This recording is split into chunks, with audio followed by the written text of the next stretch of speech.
नमस्कार, the SD news देख रहे हैं आप और आपके साथ मैं हूं देवाशीष कुमार। बिहार में इस साल विधानसभा के चुनाव हैं।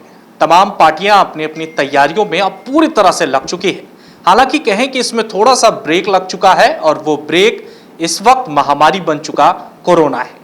हालांकि इसको लेकर के भी पार्टियां जो हैं वो अपने अपने तरीके से लोगों को संबोधित कर रही हैं, लोगों तक अपना प्रचार प्रसार कर रही है। चूंकि चुनाव का वक्त है, ऐसे में एक और सवाल जो है वो सामने ये भी आ रहा है कि कुछ बहुत लोग कह रहे हैं कि इस कोरोना के संकट में चुनाव होना चाहिए और विपक्ष जो है इसमें कह रही है कि इस साल चुनाव को टाल देना चाहिए। इन तमाम मुद्दे पर भी आज हम सवाल जवाब करेंगे। हालांकि पहले हम बात कर लेते हैं विकास के बारे में। तो इस खास कार्यक्रम और इस खास परिचर्चा में इस वक्त हमारे साथ मौजूद हैं औरंगाबाद से भारतीय जनता पार्टी के एमएलसी राजन कुमार सिंह जी। राजन जी, बहुत स्वागत है एक बार फिर से हमारे स्टूडियो में आपका। बहुत बहुत धन्यवाद एसडी न्यूज को आप। राजन जी, राजनीतिक सवाल आज बहुत हैं, उस पर भी हम चर्चा करेंगे, लेकिन सबसे पहले ये करेंगे कि आप औरंगाबाद क्षेत्र का प्रतिनिधित्व करते हैं, आप वहां से एमएलसी हैं। मैं ये जानना चाहूंगा कि विधानसभा का चुनाव अब बस कुछ महीनों के बाद शुरू होगा। हालांकि आप लोग इसकी मांग कर रहे हैं कि होना चाहिए, लेकिन विपक्ष जो है ये कह रही है कि चुनाव को टाल देना चाहिए। इस पर भी हम सवाल जवाब करेंगे, लेकिन मुझे ये बताइए कि औरंगाबाद को आप किस नजर से देखते हैं? वहां के विधि व्यवस्था की मैं बात करूं, वहां की अगर भरण पोषण की बात करूं, वहां के लोगों की बात करूं, तो उसको आप किस नजर से देखते हैं? उसके बाद फिर मैं आपसे अगला सवाल करूंगा। देखिए, सबसे बड़ी चीज़ है कि औरंगाबाद ज़िला जो है, औरंगाबाद ज़िला हमारे यहाँ सूखाग्रस्त जैसे हमारे यहाँ 11 प्रखंड हैं, जिसमें कि आपको नबीनगर का कुछ पार्ट, आपको अम्बा का कुछ पार्ट और देव का कुछ पार्ट और कुछ मदनपुर का पार्ट हमारे यहाँ मैंने जो है सर नहर कैनाल जो है सर नॉर्थ कोल कैनाल है, उसके ऊपर हंडियाही कैनाल बन रही है जो अभी कंप्लीट नहीं हुई है, जिसके चलते कुछ एरिया हमारे यहाँ सूखा क्षेत्र है। लेकिन हमारे प्रभु की कृपा है, इस वर्ष इतना अच्छा बारिश हुआ है जिसके चलते हमारे सभी किसान खुश हैं। और हम लोग नॉर्थ कोल में जा करके वहाँ जा करके सारा जो है से 800 क्यूसेक पानी भी छुड़वा दिए हैं। अब किसान हमारे यहाँ सब रोपनी वगैरह भी चल रहा है, सभी किसान धान वगैरह सब रोप रहे हैं। तो बहुत ही किसान अभी की स्थिति में बहुत अच्छे हैं। हम लोग प्रयास करते हैं कि हमारे यहाँ औरंगाबाद खास करके 5-6 प्रखंड ऐसा है जो कि आपको किसान ज़्यादा हैं। रीजन है कि हमारे यहाँ तो और कोई उद्योग धंधा उस तरह का है नहीं, तो हमारे यहाँ खेती पर लोग आश्रित हैं। तो खेती पर आश्रित है, तो इसीलिए हम लोग को विशेष ध्यान रहता है कि जैसे भी हो किसान को दिक्कत नहीं हो। उसके चलते हम लोग हर बार एकदम उस पर निगाह रखते हैं कि जैसे भी एक पानी, अब नॉर्थ कोयल कैनाल है तो पानी दे रही है कि नहीं दे रही है, तो उसके लिए सेक्रेटरी से बात करके, चीफ इंजीनियर से बात करके, इंजीनियर चीफ से बात करके, एग्जीक्यूटिव से बात करके हम लोग उस समय पर पानी छुड़वाने का काम करते हैं। हम कर किया, उसके बाद जो है से आज किसान जो है से धान रोप रहे हैं और इस वर्ष प्रभु की कृपा से बारिश अच्छी हुई है, जिसके चलते किसान खुश हैं। आपने किसानों की बात की, बहुत प्रमुख मुद्दा रहता है किसान को लेकर के, चाहे वो राष्ट्रीय मुद्दा हो या अंतर्राष्ट्रीय मुद्दा हो, किसानों को लेकर राजनीतिक भी बहुत होती है। मैं आपसे जानना चाहता हूं, आप उस क्षेत्र का प्रतिनिधित्व करते हैं, आपके क्षेत्र की जिम्मेदारी है, किसानों के लिए आपने क्या क्या किया है, क्या कुछ और करने वाले हैं, ये हमारे दर्शकों को बताइए। देखिए, सबसे बड़ी चीज़ है कि हमारे यहाँ किसान के लिए तो हम लोग चाहते हैं कि पानी समय पर छूट जाए। अभी हमारी सरकार, हम प्रयास कर रहे हैं कि हर किसान के हर खेत तक बिजली पहुंच जाए। उसमें बहुत सारे जो किसान अप्लाई कर रहे हैं तो उनके यहाँ हम लोग दिलाने का काम कर रहे हैं कि उनके खेत तक बिजली पहुंचाएं, ताकि 65 पैसे प्रति यूनिट, मात्र 65 पैसे प्रति यूनिट में हम लोग उसको बिजली उपलब्ध करा रहे हैं किसान को, ताकि किसान को बहुत कम रेट में अगर बिजली मिल रही है तो हमारे यहाँ किसान जब खुशहाल होंगे तभी जिला खुशहाल हो सकता है। हमारे यहाँ लगभग 50% से अधिक लोग खेती पर आश्रित हैं, इसीलिए विशेष करके हम लोग औरंगाबाद में, तो औरंगाबाद का रहता है कि जैसे भी हो किसान हमारा खुश रहें। तो उसी के क्रम में हम लोग जो अप्लाई कर रहे हैं, जो हम लोग से कंसल्ट कर, उनको हम मिल करके हम सरकार से कह करके, यहाँ परते अमृत जी सेक्रेटरी हैं, उनसे कह करके हम लोग प्रयास दबाव बनवा करके एग्जीक्यूटिव पर और कनेक्शन दिलाने का काम कर रहे हैं। और मात्र 65 पैसे प्रति यूनिट के दर से किसान को बिजली मिल रही है। बिजली पे फोकस आप ज्यादा वहां पर कर रहे हैं कि किसानों को मदद मिले। उसके बाद हम लोग जो है जैसे कि देखिए अब खरीद का फसल जब हो जाता है अगन में, तो हम लोग खरीद के लिए हम लोग हमारी सरकार रेट बढ़ा दी है। अब इस साल हम प्रयास करेंगे कि 1700 कुछ रुपए जो धान का है उसका मूल्य हो जाए 2000 रुपये। मेरा सवाल भी आपसे यही था, आपने मेरे मन की बात छीन ली। मैं कह रहा कि आप चलिए किसान के लिए तो आप कर रहे हैं, किसान को आपके खेत तक पानी पहुंचे किसानों को, उसके लिए आप लगातार जो है पटना आकर के मिल रहे हैं अधिकारियों से।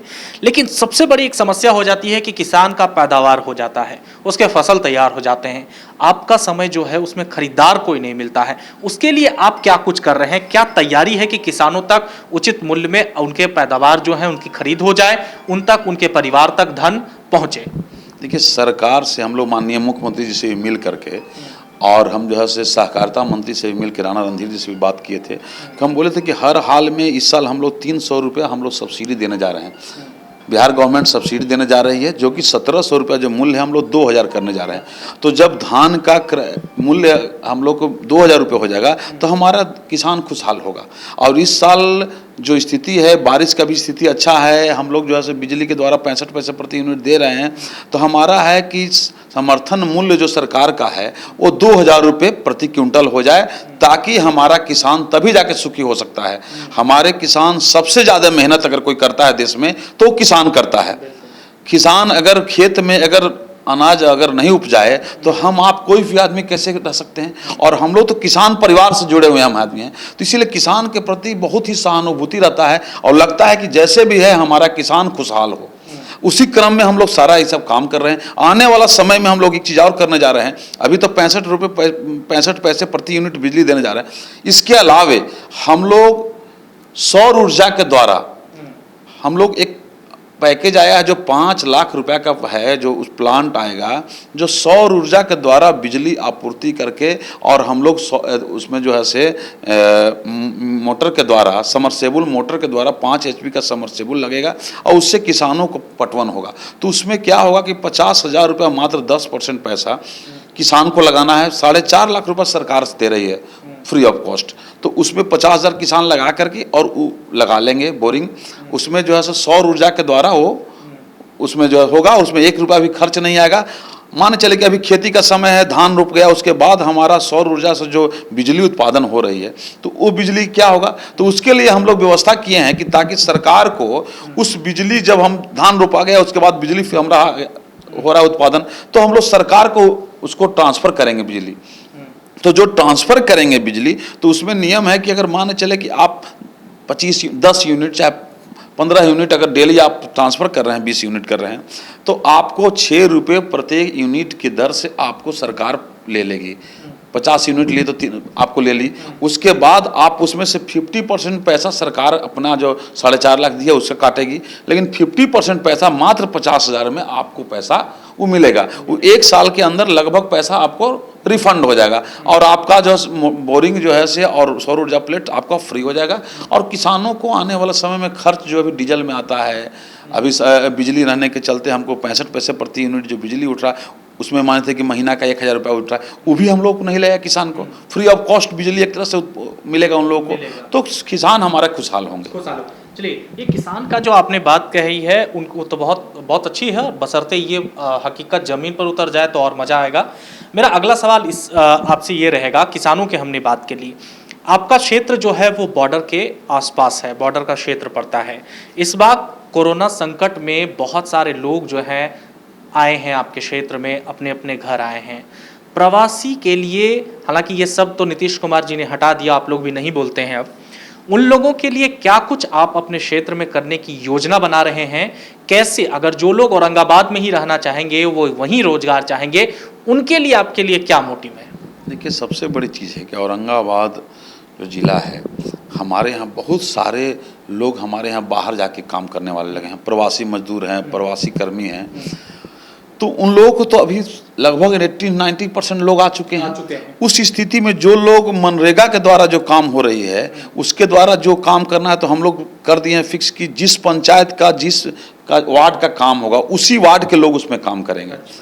पहला नंबर। दूसरा नंबर क्या है कि जो भी हम लोग की, जैसे कि मुख्यमंत्री क्षेत्र विकास योजना, हमारा हम लोग को जो फंड मिलता है सरकार की तरफ से 3 करोड़, तो उस पैसा का जो भी काम होगा उसमें हमारे प्रवासी भाई उसमें उनको 50% उसमें उनको मिलने जा रहा है कि वो जो पैसा मांगे थे कि 10 लाख रुपया का रोड ढला रहा है, तो 10 लाख रुपया में जो मजदूर काम करेंगे, प्रवासी मजदूर, चाहे जो मजदूर काम किए, उसमें 50% प्रवासी मजदूर के लिए उसको हम लोग रख रहे हैं खाली। और जिला पदाधिकारी के यहाँ से चिट्ठी निकलवा भी दिए हैं और सभी को बोल दिया गया है कि जो भी वहाँ काम करे कार्यकर्ता, तो 50% प्रवासी लोगों को काम कराए। इसके अलावा हमारे यहाँ सीमेंट प्लांट है, हमारे यहाँ डालडा फैक्ट्री है, हमारे यहाँ बहुत सारा यूनिट हम लगे हुए हैं। हम अभी गए थे तो हम जैसे चाह रहे हैं कि बहुत सारा यूनिट औरंगाबाद में और खुले। एक सीमेंट प्लांट की बात चल रही है कि और औरंगाबाद में खुलने के लिए बात चल रही। तो उसी तरह हमारे यहाँ राइस मिल भी बहुत सारा जगह हम कांटेक्ट भी किए हैं बड़े लोग, तो उसमें जो है सब चाह रहे हैं कि आ करके हमारे यहाँ राइस मिल और बड़े पैमाने पर, एक शिवगंज में आप देखे होंगे हमारे यहाँ राइस मिल खुला है बहुत बड़ा पैमाना पर। उसी तरह तो हम चाह रहे हैं कि बाहर से जो लोग आए हुए हैं उनको हम लोग चाह रहे हैं कि औरंगाबाद में ही, औरंगाबाद के लोगों को वहीं रोजगार हम लोग को कोशिश कर रहे हैं कि 90% लोगों को मिल जाए, प्रयास हम लोग कर रहे हैं। इसी क्रम में ज़्यादा से ज़्यादा आदमी उसमें इंगेज हो रहे हैं। यानी कि आपने किसानों के लिए भी सोच रखा है और जो लोग बाहर से आए हैं उनके लिए भी सोच रखा है। औरंगाबाद में इस वक्त विधानसभा चुनाव हैं, चुनाव को लेकर के आप किस नजर से अपने क्षेत्र को देख रहे हैं? क्या कमियां लगती हैं अभी भी कि वहां पर यह चीज होता तो और बेहतर होता, और अगर आप वहां आते हैं, आपको प्रतिनिधित्व मिलता है, तो आप क्या और डेवलपमेंट करने की योजना बना रहे हैं औरंगाबाद क्षेत्र में? देखिए, सबसे पहला नंबर तो हमारे यहाँ औरंगाबाद, अगर हम औरंगाबाद से चुनाव लड़ते हैं तो एक चीज़ जरूर है, और अभी हम एमएलसी भी हैं, तो सबसे पहला मेरा मुद्दा रहेगा कि हर घर तक बिजली तो जाहिर है, हर किसान के हर खेत तक बिजली पहुंच जाए, जो अप्लाई अभी कर रहे हैं वो पहुंच जाएगा। दूसरा नंबर कि हम प्रयास हमारा हर हाल में रहेगा हर किसान के सौर ऊर्जा के द्वारा पानी मिले, सौर ऊर्जा प्लेट के द्वारा बोरिंग होकर के पानी मिले, ताकि हमारा किसान वहाँ प्रभावित हो। PMGSY से जो भी रोड है, अभी इस बार हम लोग वहाँ क्वेश्चन करके और माननीय मंत्री से मिल करके, माननीय मुख्यमंत्री मिल के गए, हम 382 किलोमीटर को स्वीकृति कराए हैं प्रधानमंत्री ग्राम सड़क योजना के। जो स्थिति जर्जर स्थिति में था जो सड़क, वो सारा सड़क अब बन जाएगा। 6 महीना से 8 महीना के अंदर सारा सड़क बनेगा। तो बिजली, पानी, रोड, इसके अलावे हमारा रहेगा मुद्दा कि हम व्यवसाय के मामले में ज़्यादा से ज़्यादा उद्योग धंधा हम औरंगाबाद में लगवा दें, ताकि औरंगाबाद के जो भाई बंधु हमारे जो बाहर जाके काम करते हैं उनको बाहर नहीं जाना पड़े। और हम प्रयास करते हैं कि ज़्यादा से ज़्यादा लोग हमारा यहाँ इंगेज हो जाएं। उसी क्रम में राइस मिल हो गया, सीमेंट प्लांट भी हम लोग और बात किए हैं। हम लोग जैसे पर जो है आपको वायल वाला जो है बात किए हैं प्लांट के लिए, तो बहुत सारा प्लांट के लिए हम लोग डिस्कस करके रखे हुए हैं। बहुत सारे लोग आ भी रहे हैं, ज़मीन भी हम लोग अवेलेबल कराए हैं। अभी बियाडा का ज़मीन था जो समाप्त हो गया जसोया मोड़ के पास, उस ज़मीन समाप्त होने के बाद हम लोग अभी माननीय मुख्यमंत्री जी से मिल लिए, तो बोले कि नहीं है तो एक चीज़ हम लोग आओ करते हैं, 1000 एकड़ का एक और प्रोविज़न हो रहा है। 1000 एकड़ जो है से हम लोग देव क्षेत्र में देख रहे हैं कि जहाँ की इंडस्ट्रियल एरिया खोलने के लिए एक हम लोग प्लॉट देख रहे हैं। उसमें हम क्रम में लगे हुए हैं जो देव केताकी के बीच में हो, ताकि उस एरिया में होने से क्या फ़ायदा होगा हम लोग की, वहाँ ज़मीन मिल जाएगा, अवेलेबल है वहाँ पे। तो उस एरिया में बनने से फ़ायदा क्या होगा, सारा इंडस्ट्री वहाँ ज़्यादा से ज़्यादा लग जाएगा और किसान को हमको वहाँ फ़ायदा भी मिल जाएगा। जैसा किसान मिलेगा 4 गुना पैसा भी मिलेगा। तो हमारा व्यू है कि औरंगाबाद में बिजली, पानी और काम, रोजगार, सब चीज़ हम औरंगाबाद में कराएंगे और उसी क्रम में हम आगे बढ़ रहे हैं, आगे बढ़ेंगे। अच्छा, चलिए, ये तो बात हो गई राजेश जी अब औरंगाबाद की। अब हम मेन मुद्दे पर आ जाते हैं जो बिहार में इस वक्त चल रहा है, देश में चल रहा है, दुनिया में चल रहा है, कोरोना वायरस। बिहार में केंद्रीय टीम को भेजना पड़ा, वो भी सवाल है कि आखिर क्यों भेजना पड़ा। आप लोग कहते हैं कि टेस्टिंग की संख्या बहुत ज़्यादा है, सब कुछ बहुत अच्छा होता है, लेकिन जो तस्वीरें लगातार सोशल मीडिया पर वायरल हो रही है अस्पतालों की, वो किसी से छिपा नहीं है। आखिर कोरोना में आप लोग क्या कर रहे हैं? विपक्ष क्यों आप लोगों पर सवाल उठा रहा है, क्यों ऐसा काम कर रहा है? देखिए, सबसे बड़ी बात है कोरोना महामारी के रूप है। इसमें पूरे देश नहीं, पूरे दुनिया में कोरोना फैला हुआ है। अमेरिका दुनिया का सबसे पावरफुल कंट्री माना जाता है और सबसे पैसा वाला कंट्री माना, उसके बाद भी वहाँ का स्थिति आप देखिए। हम लोग लगे हुए हैं, केंद्र सरकार भारतीय जनता पार्टी की सरकार है।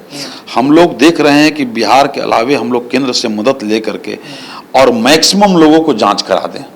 जांच करा करके देखिए, कोरोना जो है से सबसे बड़ी चीज़ है कि हम लोग सतर्क रहने की आवश्यकता है और उस पर हम लोग एक एक चीज़ निगाह है। हम लोग जब पहले बिहार में स्टार्ट किए थे जब कोरोना, तो उस वक्त पहले जांच पूरे बिहार में 100 होता था, 100 से 200 हुआ, 200 से 500 हुआ, 500 से 1000 हुआ, 1000 आज 10,000 लोगों को प्रत्येक दिन जांच हो रही है। तो हम लोग प्लानिंग कर रहे हैं कि इसको 10,000 से बढ़ा के 50,000 करने का। और उसी क्रम में केंद्र सरकार से हम लोग वेंटिलेटर, ऑक्सीजन, बहुत सारा चीज़ मंगाए भी हैं। यहाँ हम लोग का भी जो हम अपना फंड भी, हम लोग सभी विधायक को फंड दे करके हम लोग 50-50 लाख रुपए दिए, सांसद लोगों को पैसा भी गया। उस सारा पैसा जो है उससे हम लोग भी वेंटिलेटर, हम लोग ऑक्सीजन, सारा चीज़ परचेज हो रहा है, बेड परचेज हो रहा है, ताकि हमारे यहाँ के भाई बंधुओं को दिक्कत नहीं हो। आप लोग जब इतना चीज कर रहे हैं तो तस्वीरें ऐसे सामने क्यों आ रही हैं? एनएमसीएच में अस्पताल में दम तोड़ रहे हैं। कल भी एक देखिए जहानाबाद में एक महिला तड़प तड़प कर रही, उनके पति की मौत हो गई ऑक्सीजन की वजह से। जब आप लोग कह रहे हैं कि केंद्र की तरफ से भी हम लोगों को मदद मिल रहा है, आप लोग भी मदद कर रहे हैं, अभी आपकी सरकार है, फिर ऐसी तस्वीरें क्यों आ रही है राजन जी? देखिए, सबसे बड़ी चीज़ है कि हुआ क्या है कि उनके हस्बैंड कुछ और, देखिए सबसे बड़ी चीज़ है कि कोरोना से मौत बहुत कम हो रहा है। जो भी मौत हो रही है उसमें 95% मौत हो रही है गंभीर बीमारी से जो ग्रसित लोग हैं, उसी से मौत हो रही है। जो हमारे यहाँ 70+ लोग हैं जो गंभीर बीमारी से जो ग्रसित लोग हैं, उन्हीं को हो रही है। अब जैसे कि हमारे यहाँ कैंसर पेशेंट, हमारे यहाँ किडनी के फेलियर पेशेंट, हमारे यहाँ और ब्रेन ट्यूमर वाले पेशेंट, बहुत सारे जो गंभीर बीमारी से ग्रसित है, वही लोगों को हमारे यहाँ हो रहा है। कोरोना हो रहा है लेकिन उसी में जो है से वो हो रहा है। मैं मौत की बात नहीं कर रहा हूं, मैं सवाल ये कर रहा हूं कि व्यवस्थाएं क्यों नहीं हो रही है कोरोना को लेकर के? क्यों आपके राज्य में आप लोगों के पास केंद्र की टीम को भेजना पड़ रहा है? क्यों नहीं दूसरे राज्यों में ऐसा हो रहा है? आपके पड़ोसी राज्य झारखंड है, देखिए वहां स्थिति अभी ठीक है, क्यों केंद्र टीम को आना पड़ रहा है आपको जांच करने के लिए? देखिए, सबसे बड़ी चीज है कि आप दिल्ली सरकार उठा के देखिए, दिल्ली सरकार में केंद्र पहल की और केंद्र सरकार पूरी ताकत लगाई, तब हम लोग दिल्ली में कंट्रोल पा लिए हैं। बिहार की आबादी लगभग 13 करोड़ है। 13 करोड़ के हिसाब से हम लोग उस हिसाब से पहुंचने के लिए तो सरकार, केंद्र सरकार, हमारी भाजपा की सरकार, तो हमारे माननीय प्रधानमंत्री जी का तो सोच है ना कि कहीं भी कोई स्टेट, अगर हमारा स्टेट अगर हल्का पिछड़ा है तो उसको हम मदद करके वहां के लोगों को हम परेशानी नहीं होने दें, और जो भी समस्या है उसको निदान करने के लिए हमारे माननीय प्रधानमंत्री जी वहां से भी मदद कर रहे हैं। आज वही उसी का कारण है कि 100 से लेकर 10,000 तक हम लोग जांच कर रहे हैं। हम लोग वेंटिलेटर से लेकर ऑक्सीजन से लेकर सभी लोगों को कर रहे हैं। कहीं कहीं क्या प्रॉब्लम है, कहीं कहीं पदाधिकारियों के लापरवाही के कारण, न कि सरकार की लापरवाही, पदाधिकारियों डॉक्टरों की कहीं कहीं लापरवाही के कारण, कहीं कहीं लापरवाही के कारण हमारे यहाँ जो देखने को कहीं कहीं मिल रहा है, तो पदाधिकारियों की लापरवाही के कारण मिल रहा है।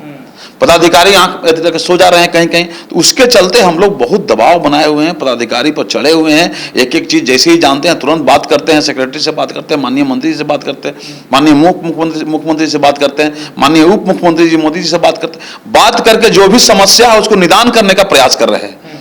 लेकिन कहीं ना कहीं कुछ ना कुछ है, पदाधिकारियों में कुछ कमी है, जिसके कारण से कहीं कहीं देखने के लिए हम लोगों को मिलता है। अच्छा, तो ये बताइए, तेजस्वी यादव लगातार प्रेस कॉन्फ्रेंस कर रहे हैं। आज भी पहले भोले बाबा की उन्होंने अर्चना की, उसके बाद आप लोगों पर जमकर बरसे कहें। सुशील मोदी क्वारंटाइन हो गए हैं, नीतीश कुमार को कोरोना हो गया है, बिहार में क्या कुछ हो रहा है, कोरोना का लेवल जो है वो हाई लेवल बढ़ गया है। तेजस्वी यादव बार बार आप लोगों पर, आपकी सरकार पर सवाल उठा रहे हैं। देखिए, तेजस्वी यादव के तो कुछ काम है। तेजस्वी जी तो पहले अपने घर में झांक के तो देख लें कि उनका कार्यकाल में क्या रहा। 90 से लेकर 2005 तक उनका क्या जंगल राज रहा और क्या स्वास्थ्य का व्यवस्था था उस वक्त। अभी स्वास्थ्य विभाग के कहीं भी अस्पताल में चले जाइए तो आपको टाइल्स से लेकर के सारा मशीनरी से लेके, अब सोचिए ना, हर डिस्ट्रिक्ट टाउन में कोरोना की जांच हो रही है। और बोल रहे हैं तेजस्वी जी, अरे भैया आपके समय में तो अब सोच लीजिए आपके समय में क्या था हॉस्पिटल का स्थिति और आज क्या है स्थिति। ये नहीं देख रहे हैं। वो अब भी खाली जो है से कह रहे हैं कि हमारी कोरोना में होना चाहिए, लेकिन अभी तो धरातल पर जाके देखिए तो कि हमारा क्या दिक्कत है। वहां 99% जगह हो रहा है सारा चीज। 1% तो अपवाद है जहां किस पदाधिकारियों की लापरवाही कहीं कहीं हो जा रही है, जिसके चलते प्रॉब्लम है, और कहीं नहीं है। वो 1% कहीं कहीं गलती से, 100 पेशेंट आ रहे हैं तो उसमें से 1% को गलती से लापरवाही के कारण हो रहा है। देखिए, तेजस्वी जी जंगल राज में इन लोग रहे हैं। इन लोग चाहते हैं कि जनता को बरगला करके और किसी तरह से हम अपना काम कर लें, लेकिन जनता बेवकूफ़ थोड़े है। जनता देख रही है, जनता सजग है, जनता एक एक चीज जानती है कि हमारे उस वक्त 2005 से पहले का जंगल राज और आज सुशासन का राज, सबका साथ सबका विकास, सभी समाज का और सभी को लेकर के चलने वाले हम लोग हैं। एक एक चीज देख रहे हैं कि हम लोग क्या होना चाहिए।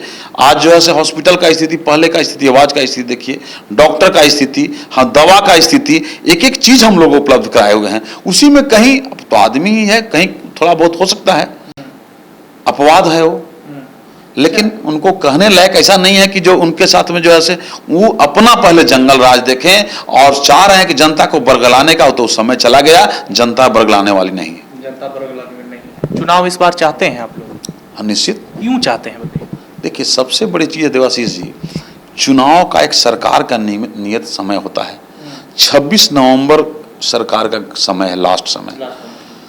तो सरकार का समय है, तो 26 नवंबर से पहले हर हाल में चुनाव तो होगा ही। अब सोच के देखिए कि अब हमारे यहाँ अमेरिका में चुनाव का समय आ गया, वहाँ भी सारा चीज़ हो रहा है। सरकार का गठन तो समय पर अगर नहीं होगा तो फिर आने वाला समय में दिक्कत होगा। कोरोना का संकट है, लोग मर रहे हैं, वायरस इस तरह से फैल रहा है, आप लोगों को लॉकडाउन लगाना पड़ गया बिहार में, फिर आप लोग चुनाव चाह रहे हैं। देखिए सबसे बड़ी चीज़ है, चुनाव चाह नहीं रहे, चुनाव का तो एक नियत समय होता है ना, और हम लोग उसको कंट्रोल कर लेंगे। एक वैक्सीन भी बहुत जल्दी आने वाला है और हम लोग जो है इसमें लगे हुए हैं। अब 10,000 से हम लोग कोशिश करें कि 50,000 हम लोग कोरोना जांच करें और कोरोना जांच करके उस हिसाब से हम लोग वहाँ अधिक रिकवर कर लें। हम लोग लगे हुए हैं, हर हाल में 1 से 1.5 महीना के अंदर हम लोग बिहार की स्थिति सुधार लेंगे और बहुत अच्छा स्थिति में बिहार हो जाएगा। उसके बाद जो है अच्छा सर, एक और लास्ट सवाल, तो विपक्ष तो कह रही है कि चुनाव नहीं होने देंगे, किसी भी हाल में चुनाव नहीं होना चाहिए, अगर चुनाव हुआ तो लाशों के ढेर पर होगा, उस पर क्या कहेंगे? देखिए चुनाव, विपक्ष बहुत डरा हुआ है, विपक्ष का स्थिति बहुत ही खराब है, विपक्ष हताशा में है। विपक्ष जान रहा है कि 40 में 39 सीट हम लोग जीते हैं, 1 सीट बहुत मुश्किल से उन लोग जीते हैं। बहुत ही हताशा में विपक्ष है, विपक्ष के पास कुछ कहने के लिए रह नहीं गया है। वो जान रहा है कि चुनाव होगा तो हम जो है से 0 पर आउट होने वाले हैं, 2 4 5 सीट आ जाए, 243 में ही बहुत ज़्यादा है। तो हताशा में लोग बोल रहे हैं, हताशा में बोल रहे हैं, उनका देख रहे हैं कि हमारा स्थिति धरातल पर है ही नहीं। अरे भैया तेजस्वी जी, अपने क्या कर रहे हैं आप? पहले बोले कि हम 400 बस भेज रहे हैं, हम जो है प्रवासी मजदूरों के लिए, क्या किए वो? सारा ट्रेन से हमारी सरकार, हमारे माननीय प्रधानमंत्री जी जो लाया गया और सभी को 1,000 रुपया दिया गया, ट्रेन से लाया गया, फ्री में दिया गया। उसके बाद सारा चीज किया गया, क्वारंटाइन 15 दिन रखा गया, सारा 32 तरह के आइटम दिया गया। और कहते हैं तेजस्वी जी क्या किए भाई? घर के अलावे कहीं जा रहे हैं?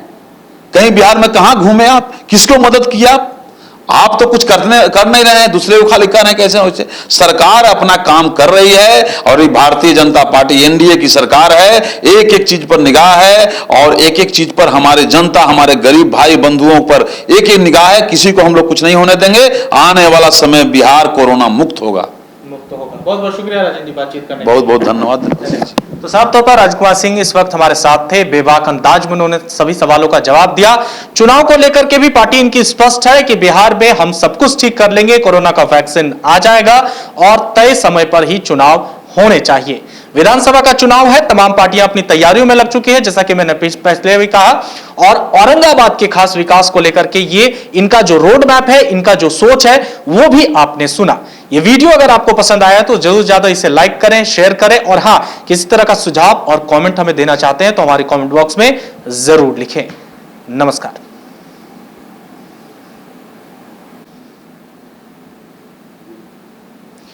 अच्छा राजन जी, हमने किसानों की बात कर ली, प्रवासियों की भी बात कर ली। एक प्रमुख मुद्दा बिहार में अभी भी है, वो पलायन का है। नौजवान जो हैं वो बिहार में काम नहीं मिलने के कारण बाहर के और मेट्रो सिटी में जाते हैं, वहां जाकर के फिर वापस आते हैं। क्या नौजवानों के लिए आप लोगों की सोच है? आप क्या सोचते हैं खासकर, और आपका प्लान क्या है, ये हम जानना चाहेंगे आपसे। देखिए, नौजवान भाइयों के लिए हम चाहते हैं कि हमारे यहाँ के नौजवान, औरंगाबाद का जो नौजवान हो, औरंगाबाद में ही काम मिले। उसके लिए बहुत सारा इंडस्ट्रियलिस्ट हम लोग बात किए हैं और इसी क्रम में जो हम 1,000 एकड़ जो ज़मीन बोले हैं आपको, 1,000 एकड़ ज़मीन में हम लोग उद्योग धंधा लगवा करके, और हमारा प्रयास रहेगा कि कम से कम औरंगाबाद के 2 लाख नौजवानों को, अब अगर मौका हमको मिलता है, अगर हमारे जो है से भाई बंधु अगर हमको मौका देते हैं तो 2 लाख नौजवानों को मैं रोजगार देने का काम करूँगा। उसी क्रम में मैंने 1,000 एकड़ सरकार से भी बात किया, 1000 एकड़ एक्वायर कर करके, और उसमें जो है से हम इंडस्ट्री लगवाने का काम करेंगे। और औरंगाबाद जिला जो हमारे यहाँ सूखाग्रस्त कुछ एरिया है, जो हमारा पहाड़ तली क्षेत्र है, उसका सभी लोग नौजवान जो हमारे यहाँ बहुत ही काम करने वाले हमारे नौजवान हैं, हमारे यहाँ लेबोरियस हैं, हमारे यहाँ जो भी लोग हैं, तो हर जगह इंडस्ट्री चाहती है कि सही रेट में और मेहनती वर्कर अगर हमको मिल जाए तो हर इंडस्ट्री चाहती है। तो हम लोग बात किए हैं और इसी क्रम में हम लोग 1000 एकड़ एक्वायर करा करके और उसमें अगला 5 साल के अंदर में हम वहाँ इंडस्ट्री लगवा करके हम अपने नौजवान भाइयों को वहाँ रोजगार दिलाएंगे। औरंगाबाद में ये सारा काम, आप औरंगाबाद के नौजवानों के बारे में आप कह रहे हैं? निश्चित निश्चित औरंगाबाद के लोगों को बाहर जाने की आवश्यकता नहीं पड़ेगी, ये मेरा प्रॉमिस है।